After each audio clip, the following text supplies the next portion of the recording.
James Corden has the fastest growing late-night channel on YouTube, thanks mostly to the massive success he had with Carpool Karaoke.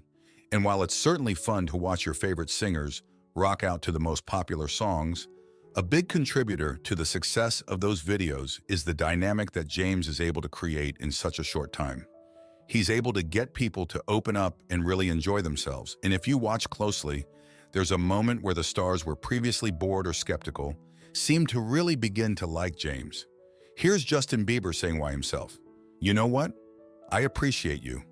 I appreciate the character that you come with. Stop it. I'm welling up. I appreciate your heart. You're such a kind individual. You love people." It's probably true that James Corden does love people, and his magnetism comes from the fact, certainly, that he's able to make people feel good without losing the respect. That's what we're going to learn how to do in this video, so let's start with one of the simplest ways to make someone feel good: the direct compliment. We often compliment people at the beginning of an interaction, saying something like, "It's great to see you," or "You look great." Both are solid, polite phrases, but watch how James takes those to the next level by being specific in his complimenting. "You are looking fine right now. Thanks very much, James. Seriously, I'm loving the hair. It's a triumph. Every time I've met you, you seem like you're in a great manage. Thank you. You have such an amazing audience." "Don't I? I know. It's the most incredible audience I've ever seen." Audience cheers. By trying to compliment to a specific attribute, James makes it feel like more than just a polite formality. And while you might brush off "It's nice to see you," if someone were to say to you, "You're always in such a great mood," it would probably make you feel really good and want to spend more time with that person. So the lesson here is that the more specific you can make your compliments, the more genuine they feel and the greater impact they will have. And that's because in order to be specific, you can't just have a stock compliment that you use with everyone. You need to notice something special about the individual. And the more that you can attune yourself to the things that you appreciate in others, the easier this will become, because at that point, it's just about voicing what you've seen. Now, while compliments can be wonderful for connecting with people, if you overload on them, it can begin to feel a bit like you're kissing butt. That makes people lose respect for you. And the good news is that there's a simple way to make compliments not feel like butt kissing. It's the push-pull compliment, or in our case, the pull-push compliment. Just watch. I mean this from the bottom of my heart. Yes? I swear to you, and this is what I've been saying this whole carpet, I was like, if the only person I want to win is this man right here more than anything. More than anything, truly, because if he wins, it gives us hope. Jimmy laughs. Push-pull, pull-push, whatever you want to call it. It's something that we've discussed in the video on flirting, which you can check out now in the description or by clicking on the screen here. The main idea is that even though it feels nice to be complimented, it does create a feeling of tension. So an excellent way to diffuse that tension is by following the compliment up with a joke that lets some of the air out of the compliment and allows people to relax back into laughter. This next clip is a great example. Watch as Emily Blunt starts to feel a little bit embarrassed while James pours on his specific and genuine compliments. I've been telling people for a very, very long time that I think Emily Blunt is one of the best actresses in the world. I've been saying it for a long time, genuinely. I've been saying, you got no idea. You know, like if you go back and watch that My Summer of Love and things like this, they have phenomenal performances. And the most thrilling thing watching this film is you go, there it is. And now everyone's going to say it. So at this point, Emily is thoroughly embarrassed by the lavish praise. You saw her making the kill me sign at the beginning. Even though that kind of praise must make her feel proud, she simultaneously feels like she needs to reject the compliments because they're beginning to feel like a bit too much. So here's when James releases the tension with a joke. And it will be actually annoying, and then I'll come full circle, and I'll start saying, she's a bitch. She is the worst. She is horrendous. She is the worst. Like I said, we have more examples of push-pull in a flirting context in the description link, but for now, I want to move on to another way of being both complimentary and funny, which is basically by complimenting someone in such an over-the-top manner that it becomes a joke. By exaggerating someone's good features or success so much that it becomes absurd. You can see James do that here, as he talks about a short film he's shooting with a group of people he just met in Starbucks. Excuse me? What are you four doing right now? Would you like to be talents folk in a major motion picture? Come here, just you four. Here, here, here, and here. Cut. That's the scene they'll show at the Oscars. That's the scene. Thank you. Thank you. Everyone knows that James is being absurd here, but it still feels nice to receive that over-the-top compliment. And the absurdity makes it a funny moment as well. So, in this next clip, James does something very similar with the addition of some self-deprecating humor. Now, I've gone deeper into self-deprecating humor before, so rather than repeat myself, I've made a playlist that you can check out. Just go ahead and click the link in the description. The important thing to know for this video is that self-deprecating humor is very winning when it's used by someone who is demonstrating the ability to lead conversation. Now, if self-deprecating humor is used by someone who is already on the outskirts or who seems to have low self-esteem, that can rouse feelings of pity rather than laughter. Clearly, as the host, James is capable of leading conversation, so it works for him. Check it out. We would make a hell of a boy band. No, we've got the cute one, the cool one, the fat one who writes the songs. Audience laughs. And the bad boy. And the maverick who refuses to play by the rules. Yeah, audience cheers. Now, everything that we've covered up until this point is how you can go out and make people feel great. But of course, we want to know how to do that without getting walked over, without losing people's respect. And sometimes that can mean dishing it out a little bit. Now, this is particularly true in certain groups of men. There are groups, and you probably know some, who relate to each other by digging at one another in a playful manner. And if you find yourself in a group like this, it's usually best not to go overboard trying to win the who can dish it out the most game, but being able to ping-pong back and forth in a playful insult manner can help. And the cue to do this is that someone tosses a playful insult your way. So, in this next clip, watch Joe Montana do it to James after he drops a few catches. Are you serious? We refer to that as the credit card jump. A credit card jump? Why is that? Right, because we could just get a credit card underneath your feet. Don't start, Montana.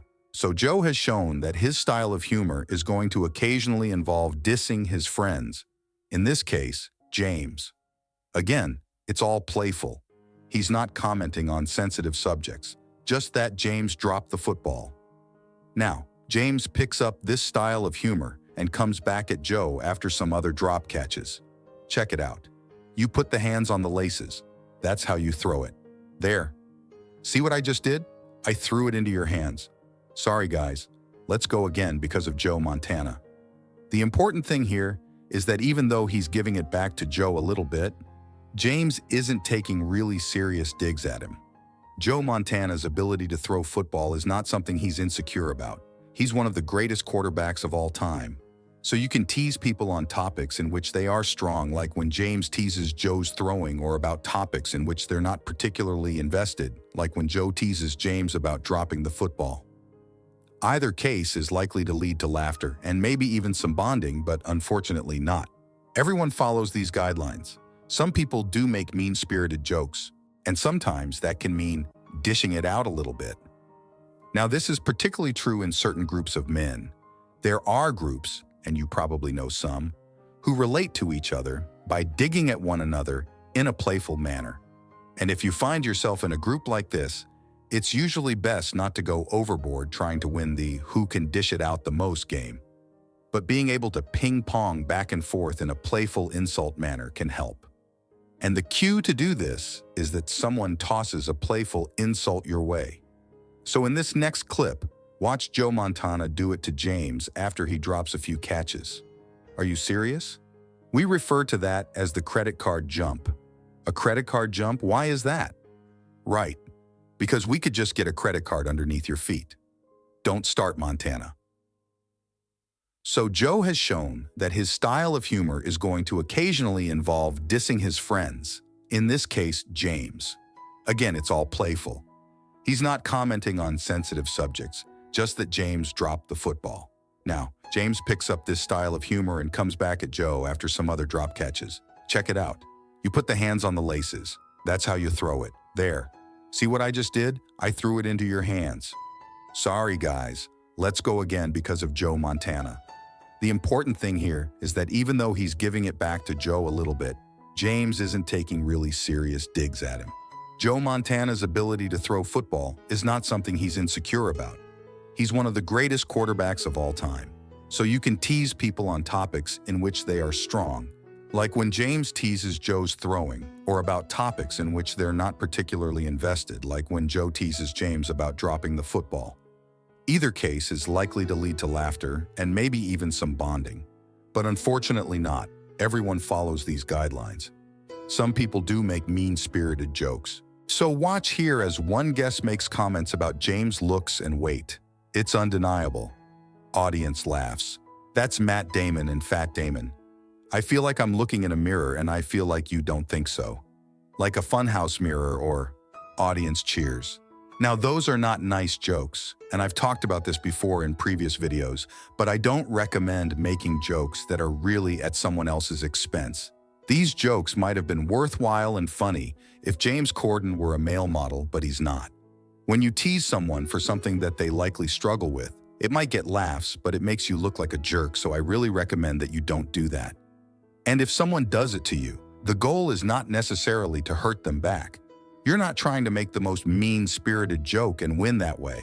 Not if you want to be charismatic. The goal is simply to retake control of the conversation. Now, the first time that this guy made a mean-spirited joke, James just ignored him. It's undeniable, audience laughs. That's Matt Damon and Fat Damon. Now, ignoring someone who's making mean-spirited jokes usually works, but in the cases where it doesn't send a strong enough message, you have to do something else. So here, James retakes control by sarcastically saying that he's glad that he invited Zach, and then making a quip about Zach's age since it's his birthday.